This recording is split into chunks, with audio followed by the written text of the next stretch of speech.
Operation Epic Fury began with a promise of precision. The administration claimed that striking Iran preemptively was a necessary, calculated move to neutralize an imminent threat to American forces. The official story described a surgical conflict.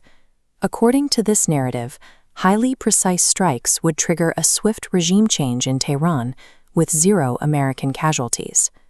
That promise of a bloodless war collapsed almost immediately. The Pentagon has confirmed the deaths of at least 3 U.S. service members in Kuwait, marking the first American fatalities of the conflict. On the ground in Iran, the reality is even darker. Bypassing sanitized media filters, reports emerged of a daytime strike on a primary school in the southern city of Minab.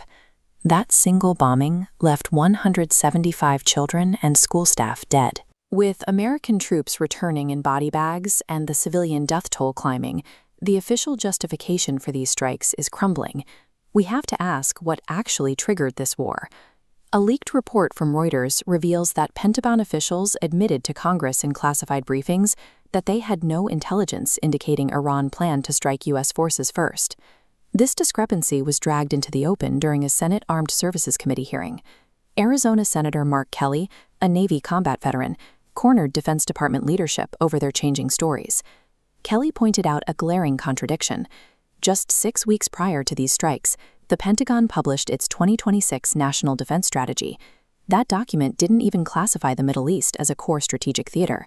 Furthermore, the administration had recently boasted that Iran's nuclear capabilities were completely obliterated. You cannot claim to have eliminated a nation's military capacity while simultaneously arguing they pose an immediate existential danger. These shifting timelines and internal contradictions reveal a manufactured justification for a war of choice.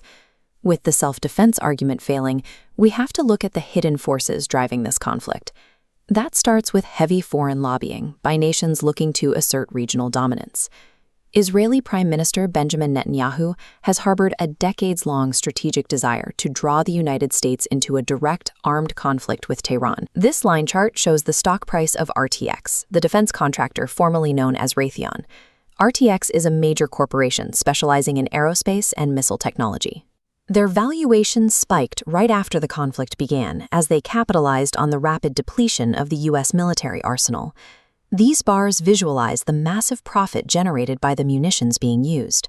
The U.S. fired hundreds of Tomahawk missiles in the opening days of the campaign alone. At a cost of up to $2.2 million per missile, billions of taxpayer dollars are flowing directly into the defense sector. The war represents a deadly convergence of foreign strategic demands and domestic corporate profiteering. On the ground, the reality of this air campaign is brutal.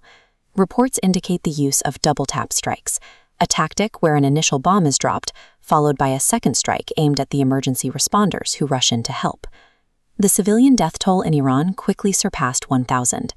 There is also a massive discrepancy in military casualty reports. While the U.S. claims to have lost only a handful of troops, Iranian officials state their retaliatory strikes on 14 different bases have killed or wounded hundreds of Americans.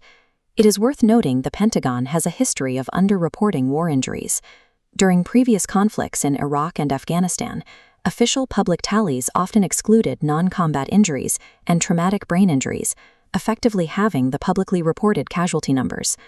By suppressing and manipulating the true human cost of this conflict on both sides, the administration is attempting to artificially sustain domestic tolerance for an escalating war. Strategically, the operation is already failing. Instead of capitulating or overthrowing their government, Iranian leadership has hardened its stance, rallying behind their newly elected hardline supreme leader, Mojtaba Khamenei. The conflict is dragging in neighboring nations and threatens to choke off global supply chains and energy markets, particularly through this critical bottleneck in the Strait of Hormuz. This strategic failure has triggered a domestic political implosion. The administration's own America First base, a political movement heavily focused on ending foreign intervention, is now in open revolt.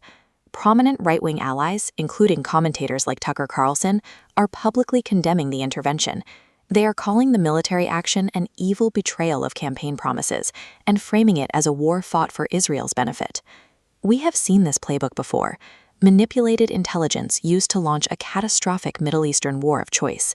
But this time, the narrative has unraveled in real time, leaving behind a legacy of dead soldiers, slaughtered civilians, and irrevocable global instability.